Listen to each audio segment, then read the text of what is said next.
Good morning, my dear student. Today I will teach you fourth class science, chapter 2, adaptation for survival in plants. In your last class, we will discuss what is terrestrial plant and further divided into types based on their adaptations. Different types of plants grow in different types of areas in terrestrial plant.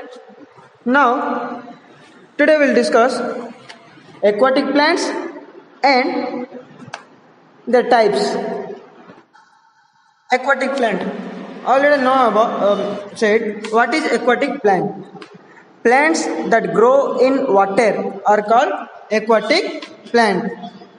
Aquatic plants have adapted themselves amazingly to survive in water.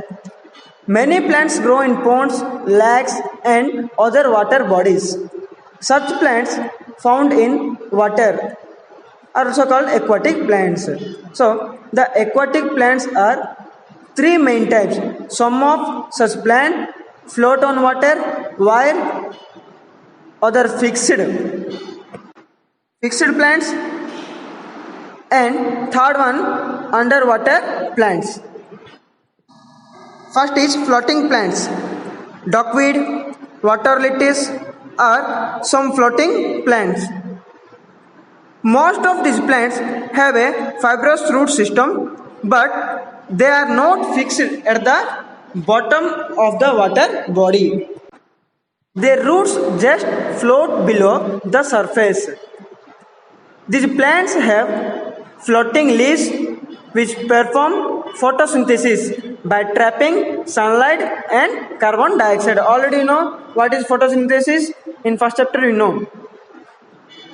Next, chlorophyll is present in the upper surface of the leaves, as this is only portion which is exposed to sunlight.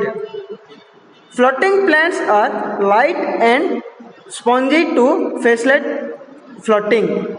It is the floating plants. Next one, fixed plant. Lotus and water lily are two examples of fixed plants. They are called so because their roots are fixed to bottom of the pond. Their stems are long, hollow, light and flexible so that they can bend easily with the waves of water and do not get uprooted. Their leaves float on the water surface. Third one, underwater plants.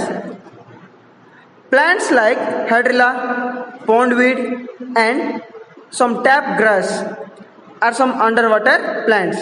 Such plants are completely submerged in water and have thin ribbon-like narrow leaves. There is no stomata in their leaves.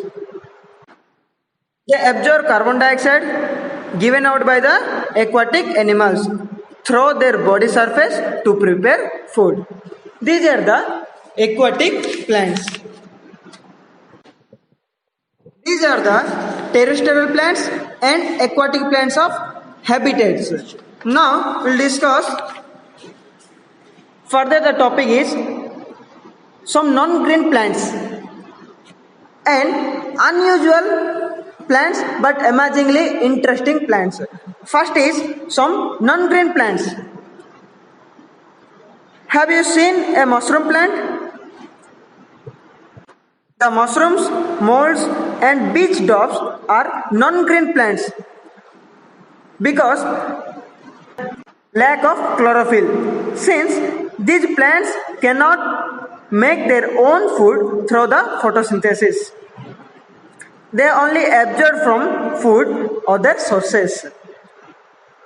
Mold on a slice of bread is an example of some non-green plants. Next one, unusual but amazingly interesting plants. There are some unusual plants like Venus, sundew, and pitcher plant which eat insects. Their leaves are modified to capture the insect.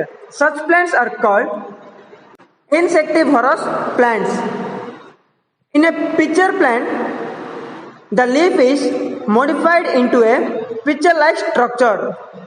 The leaf is modified to form a lid which can open and close the mouth of the pitcher. Once an insect enters the pitcher, then the lid closes and the insect gets trapped inside. This is the all know about adaptation for survival in plants. I hope that all students understood. This chapter is completed. In your next class, we will discuss reproduction in animals. Okay, students? Thank you.